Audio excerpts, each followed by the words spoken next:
यही हब में आपका स्वागत है।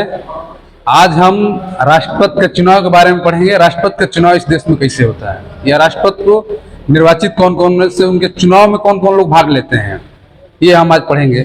पूछ देता है पेट एग्जाम में कि किस भाग में है, किस अनुच्छेद में है, तो भाग लिख लीजिए पहले। भाग ये 5 में है।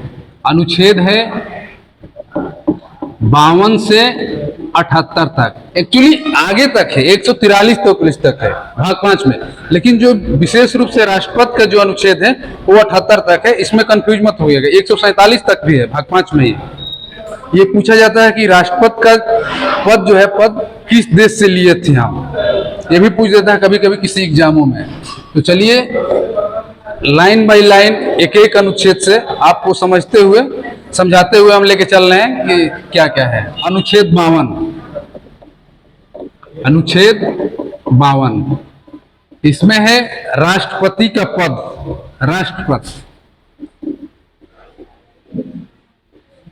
राष्ट्रपति का पद, ये बहुत लोग कंफ्यूज हो जाते हैं कि राष्ट्रपति का पद लिए कहां से। ये लेते हैं, लिए हैं ब्रिटेन से। अनुच्छेद 53 ये होता है संघ की कार्यपालिका। राष्ट्रपति क्या होता है, मालिक होता है, और राष्ट्रपति अपनी शक्तियां लोगों में क्या करता है, बांट देता है। संघ की कार्यपालिका, इसमें 2 लोग होते हैं। एक होते हैं औपचारिक यानी ऑफिशियल, एक होते हैं रियल यानी वास्तविक। औपचारिक, और एक होते हैं वास्तविक यानी रियल, ये ऑफिशियल। अच्छा, ये जानना जरूरी होता है कि ऑफिशियल में कौन कौन आते हैं। ऑफिशियल में आते हैं राष्ट्रपति, और रियल में कौन होता है, पीएम। संघ की कार्यपालिका, ये बहुत लोग कंफ्यूज होते हैं कि 53 क्या है। 53 है संघ की कार्यपालिका। संघ का मतलब केंद्र की कार्यपालिका, यानी एक औपचारिक और एक होता है वास्तविक। रियल में कौन होता है, पीएम होता है, यानी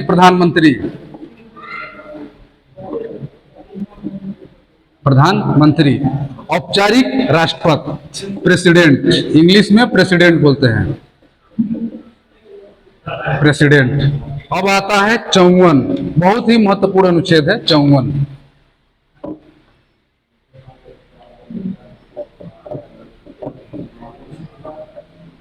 इसमें है राष्ट्रपति का निर्वाचन। अनुच्छेद 54 में, अनुच्छेद क्या है, 54। ये होता है राष्ट्रपति का निर्वाचन।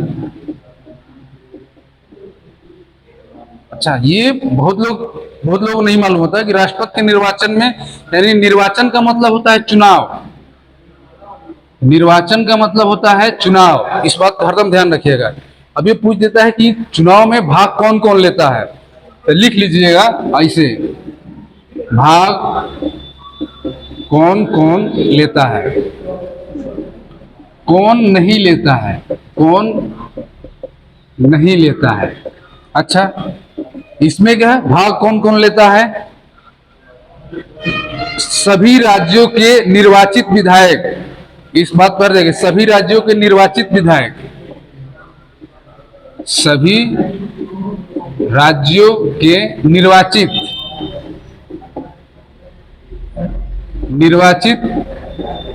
विधायक, और लोकसभा राज्यसभा के निर्वाचित सांसद। लोकसभा व राज्यसभा के निर्वाचित सांसद।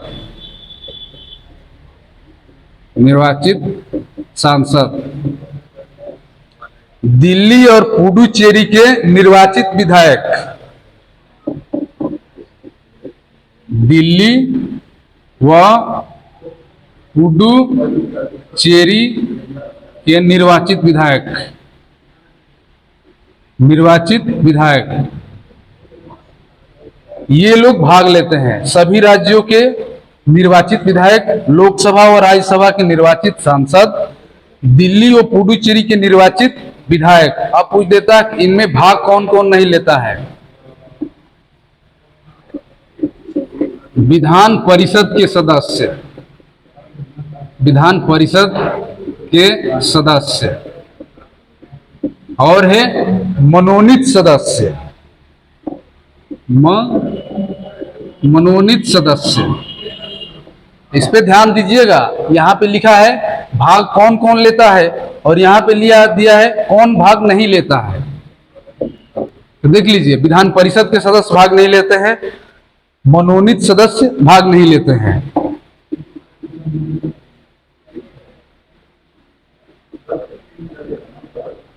भाग नहीं लेते हैं। एक होता है इनका निर्वाचक मंडल, इसी को बोल देते हैं निर्वाचक मंडल, इसी को बोला जाता है निर्वाचक मंडल, इसी को बोला जाता है। ये लोग भाग लेते हैं। अभी पूछ देगा कि राष्ट्रपति के चुनाव में एक विधायकों की वोट की कीमत कितनी होती है।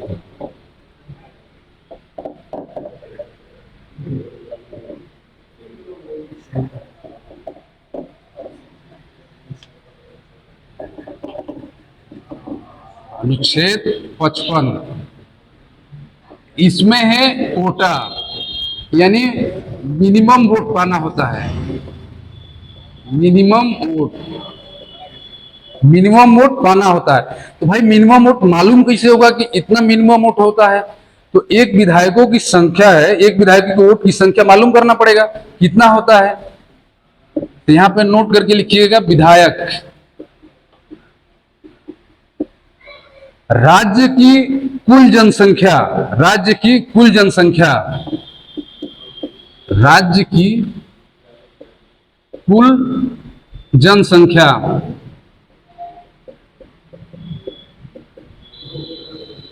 और सभी निर्वाचित विधायक, सभी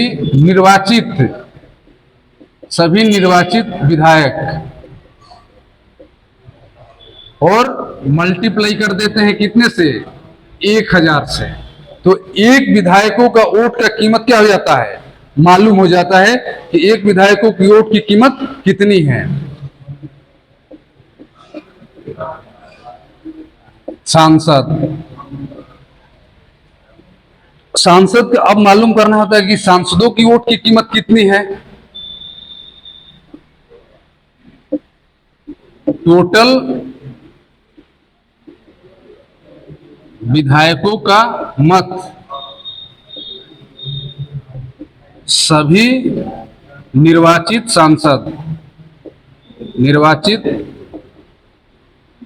सांसद, जितने टोटल विधायकों का मत और सभी निर्वाचित सांसद इतने से भाग दे देंगे तो इसमें से क्या आ जाएगा, एक सांसद की वोट की कीमत मालूम हो जाएगा। जैसे मान लीजिए कि कम से कम एक मिनिमम वोट पाना होता है। राष्ट्रपति के चुनाव में कोटा का मतलब क्या होता है, कम से कम आप एक कितना वोट पा सकते हैं। कम से कम आपको 51 वोट पाना होता है। मान लीजिए कि 100 वोट पड़ा, 51 वोट आपको वोट पड़ गया तो आप चुनाव क्या हो गए, जीत गए। यहां तक समझ में आ गया ना।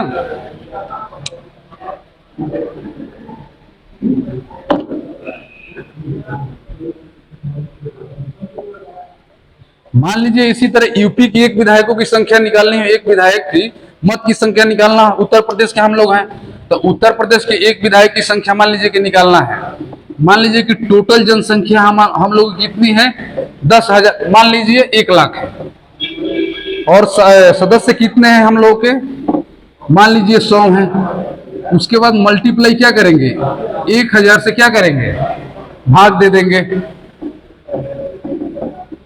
2 कट गए, यानी एक विधायकी की संख्या वोट कितनी हो गई, 1। समझ आ रहा है। तो एक विधायकी की वोट की संख्या निकल गया यहाँ पे।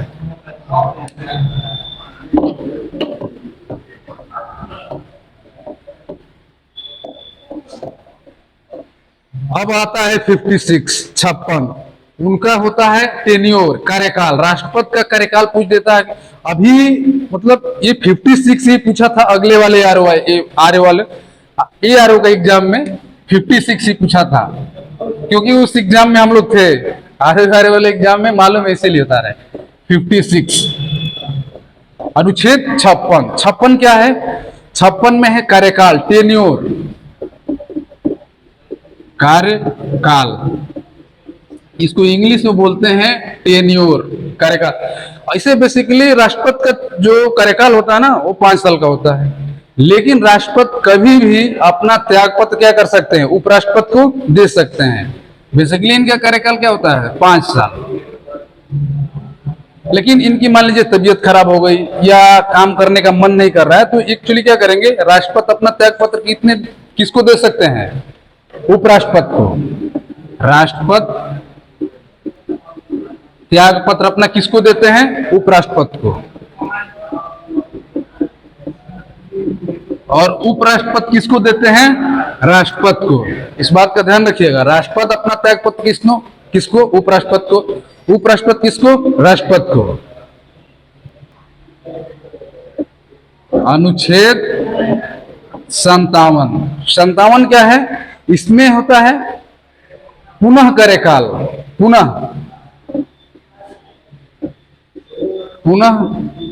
कार्यकाल, यानी पुनः कार्यकाल का मतलब होता है दोबारा नियुक्ति। दोबारा नियुक्ति। अभी तक हम लोगों के देश में ना एक ही राष्ट्रपति की दोबारा नियुक्ति हुई है, वो है सिर्फ राजेंद्र प्रसाद। राजेंद्र प्रसाद, इनको छोड़ के किसी भी राष्ट्रपति की आज तक दोबारा नियुक्ति नहीं हुई है। इनका कार्यकाल 1952 से 1962 का, यही सिर्फ दो कार्यकाल निभाए हैं। बकिया किसी भी राष्ट्रपति का कार्यकाल दूसरा पूरा ही नहीं हुआ, नियुक्ति नहीं हुआ तो पूरा क्या होगा? सिर्फ यही दोबारा नियुक्त हुए हैं, डॉक्टर राजेंद्र प्रसाद।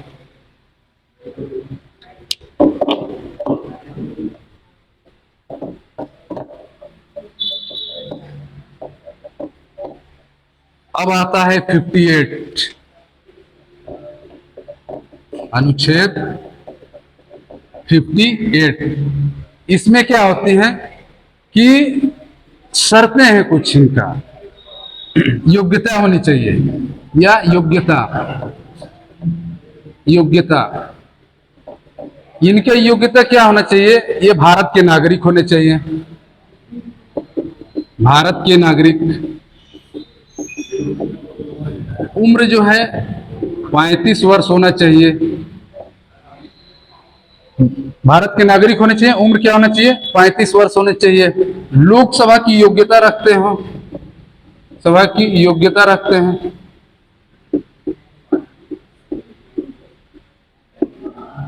और राष्ट्रपति के चुनाव में क्या होता है ना कि 50 प्रस्तावक होते हैं और 50 क्या होते हैं? अनुमोदक होते हैं। 50 प्रस्तावक व 50 अनुमोदक, यानी 50 लोग लोकसभा से होने चाहिए, 50 लोग राज्यसभा से होने चाहिए। समझ में आ रहा है? प्रस्तावक का मतलब आपके नाम पे 50 लोग क्या करें? विचार है, हाँ सही है, हाँ ये चुनाव लड़ सकते हैं। फिर राज्यसभा में गए, 50 लोग आपके नाम पे सहमति जता दिए, नहीं ठीक है। ये ना कि लोकसभा से ही 50 से उधर से, दोनों जगह से 50-50 आपके नाम पे सहमति होनी चाहिए। और क्या होता है ना कि आपके खाते से 15,000 रुपए रखवाना पड़ता है। 15,000 आपको देना पड़ता है। किसको? सरकार को। ये बैंक से आपको देना पड़ता है। उसके बाद ये पैसा आपको वापस कैसे होगा? टोटल वोट का 1/6 अगर मत पा गए तो ये 15,000 रुपये आपका क्या हो जाएगा? वापस हो जाएगा। टोटल वोट का 1/6 मत पाना होता है। एक मत तो आपका ये पैसा क्या हो जाएगा? वापस हो जाएगा, अन्यथा ये आपका पैसा वापस नहीं होगा। तो यहां तक बात समझ में आई?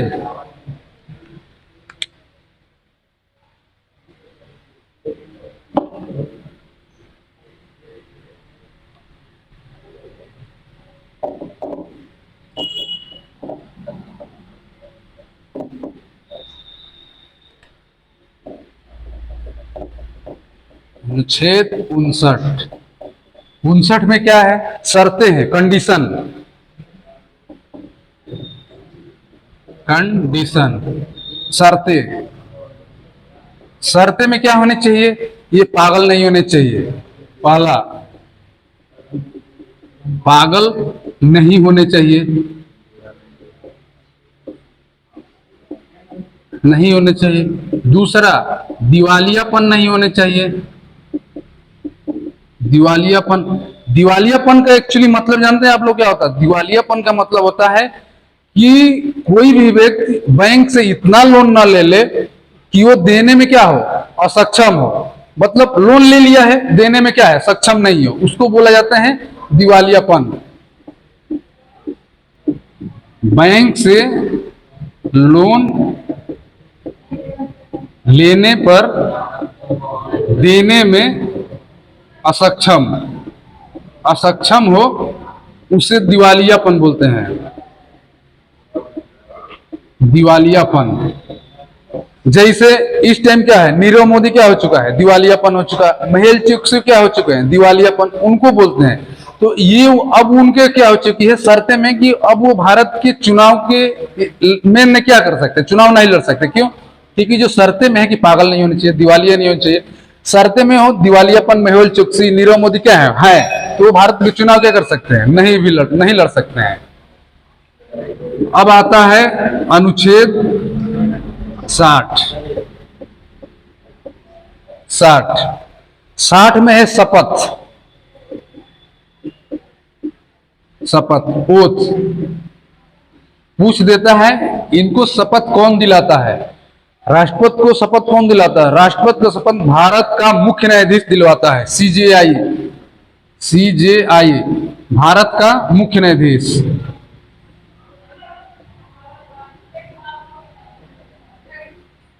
भारत का मुख्य न्यायाधीश। मान लीजिए किसी कंडीशन में भारत के मुख्य न्यायाधीश अगर रहे ही ना, तो क्या किया जाएगा? तो देखा जाएगा उसमें भारत के मुख्य न्यायाधीश जब नहीं रहेंगे तो उनको देखा जाएगा उनके बाद सीनियर कौन है, उनके बाद सीनियर कौन है। मान लीजिए उसमें से भी नहीं किए तो वो देखा जाता कि हाई कोर्ट में है, उसमें सीनियर कौन है, तो दिलाते हैं। तो सीजेआई भारत के राष्ट्रपति को क्या दिलाते हैं, शपथ दिलाते हैं।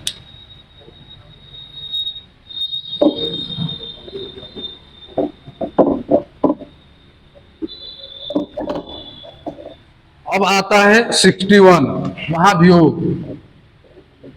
अनुच्छेद 61, इसको बोलते हैं महाभियोग, इंग्लिश में बोलते हैं इम्पीचमेंट। महाभियोग,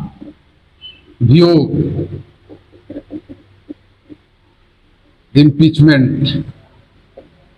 अच्छा, ये कभी कभी बहुत लोग नहीं मालूम होता, अच्छा पूछ देगा कि महाभियोग किस देश से लिए है, तो बहुत लोग कंफ्यूज हो जाते हैं। महाभियोग लिए हैं यूएसए से, यूएसए यानी अमेरिका से। अगर किसी राष्ट्रपति पे महाभियोग लगाना होता है तो 14 दिन पहले क्या किया जाता है, उसको बताना पड़ता है। 14 दिन पहले क्या करना पड़ता है, बताना पड़ता है कि आपके ऊपर क्या लग चुका है, महाभियोग, बताना पड़ता है। अच्छा, अब एक चीज और चीज है कि जैसे राष्ट्रपति के चुनाव में क्या हुआ ना कि सभी राज्यों के विधायक निर्वाचित चुने भाग लेंगे, लोकसभा और राज्यसभा के क्या होंगे, निर्वाचित सांसद भाग लेंगे। इसमें कंडीशन क्या है, अलग है। अब महाभियोग लगाना है, महाभियोग लगाने का मतलब होता है निकालना, निकालना। तो अब निकालने की प्रक्रिया में कौन कौन भाग लेगा, तो देख लीजिएगा। लोकसभा और राज्यसभा के निर्वाचित प्लस मनोनीत दोनों सदनों के सदस्य भाग लेंगे। निर्वाचित व मनोनीत दोनों सांसद भाग लेंगे, दोनों सांसद क्या करेंगे, भाग लेंगे। इसी में बहुत लोग कंफ्यूज हो जाते हैं। चुनाव में क्या है, देखिए मनोनीत भाग नहीं लेते हैं। चुनाव जिसे राष्ट्रपति का चुनाव होता है उसमें मनोनीत सदस्य क्या करते हैं, भाग नहीं लेते हैं। उसके बाद क्या होता है, निर्वाचित सदस्य जो होते हैं वो सिर्फ चुनाव में भाग लेते हैं। इसमें क्या है, निकालने वाली प्रक्रिया में मनोनीत प्लस निर्वाचित दोनों लोग भाग लेते हैं। और देखिए उसमें क्या है 54 में कि सभी राज्यों के विधायक भाग लेंगे निर्वाचित, अब इसमें नहीं लेंगे। किसी भी राज्य के विधायक भाग नहीं लेंगे। देखिए यही विधायक चुनाव में क्या करते हैं, भाग लेते हैं, लेकिन जब निकालने की प्रक्रिया है तो ये भाग नहीं लेते हैं। यहां तक बात समझ में आ गया ना। देखिए ये बहुत लोग निकालने की प्रक्रिया, महाभियोग का मतलब क्या होता है, निकालने की प्रक्रिया पूछ देता है कभी कभी किसी एग्जाम में, जैसे आप आरओ का देंगे, एआरओ का देंगे तो शायद हो सके पूछ ही देता है। 14 दिन पहले राष्ट्रपति को बताना होता है कि हम आपको निकाल रहे हैं। निर्वाचित प्लस मनोनीत दोनों लोग भाग लेते हैं, दोनों सांसद भाग लेते हैं। किसी भी राज्य के विधायक भाग नहीं लेते हैं, न ही विधान परिषद के सदस्य भाग लेते हैं।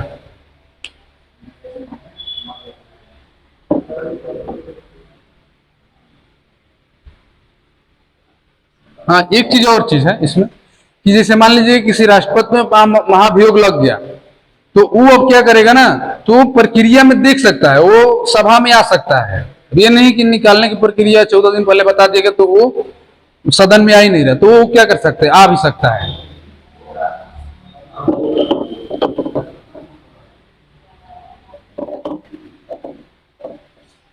एक होता है राष्ट्रपति की अध्यादेश की शक्तियां। अध्यादेश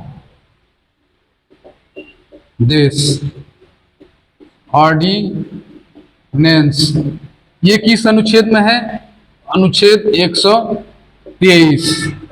अच्छा अध्यादेश कब लाते हैं, अध्यादेश तभी लाएंगे हम जब कोई भी लोकसभा या राज्यसभा एक सदन क्या हो, नहीं चल रहा हो, तत्काल कानून की जरूरत है, तब क्या लाते हैं, अध्यादेश। लोकसभा या राज्यसभा एक सदन ना चल रहा हो, लोकसभा व राज्यसभा एक सदन नहीं चल रहा हो या तत्काल कानून की जरूरत है, तत्काल कानून की जरूरत है, तब क्या कर सकते हैं, अध्यादेश ला सकते हैं। अध्यादेश लाते हैं तो ये कितने सप्ताह तक रहता है, ये पूछ देता है, तो ये रहता है 6 सप्ताह तक,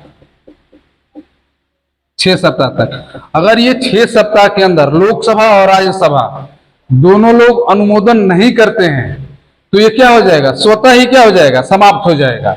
इसलिए 6 सप्ताह के अंदर क्या करते हैं, लोकसभा और राज्यसभा के लोग आते हैं, और जैसे अगर लोकसभा और राज्यसभा आके अनुमोदन कर देंगे तो यही अध्यादेश क्या हो जाएगा, कानून बन जाएगा। कानून क्या हो जाएगा, कानून बन जाएगा। अगर नहीं अनुमोदन करते हैं तो अपने आप क्या हो जाएगा, समाप्त हो जाएगा। ये कभी कभी पूछ देता है कि अध्यादेश कहां से लिए हैं, अध्यादेश के ये जो है कहां से लिए हैं, तो ये किस देश से लिए थे, ये नोट कर लीजिएगा, भारत शासन अधिनियम 1935, ये यहां से लिए हैं। अध्यादेश की शक्तियां राष्ट्रपति के पास होती है।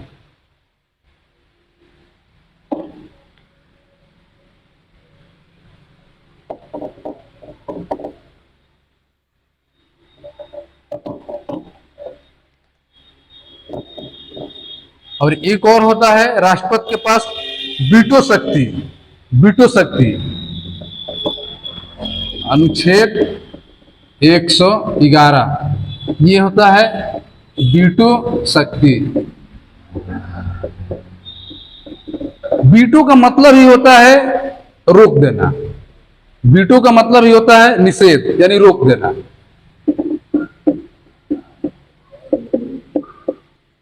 रोक देना।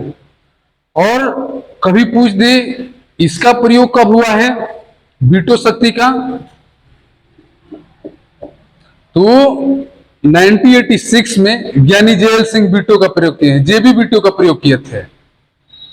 1986 में ज्ञानी जेएल सिंह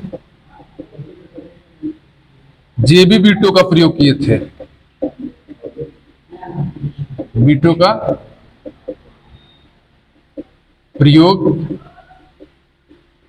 किए थे।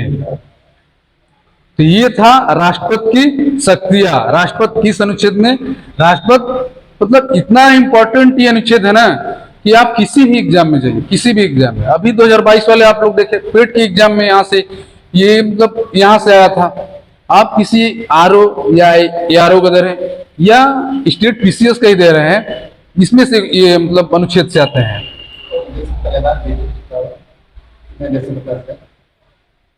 वो तो अलग है, वो चीज अलग। तो ये था राष्ट्रपति की शक्तियां। ये वीडियो आपको कैसा लगा आप कमेंट करके बताइएगा, और वीडियो बढ़िया लगा तो लाइक और शेयर जरूर करिएगा वीडियो को। और वीडियो राष्ट्रपति की जो और शक्तियां हैं तो इसके अगले भाग में कल आपको वीडियो ये मिल जाएगा।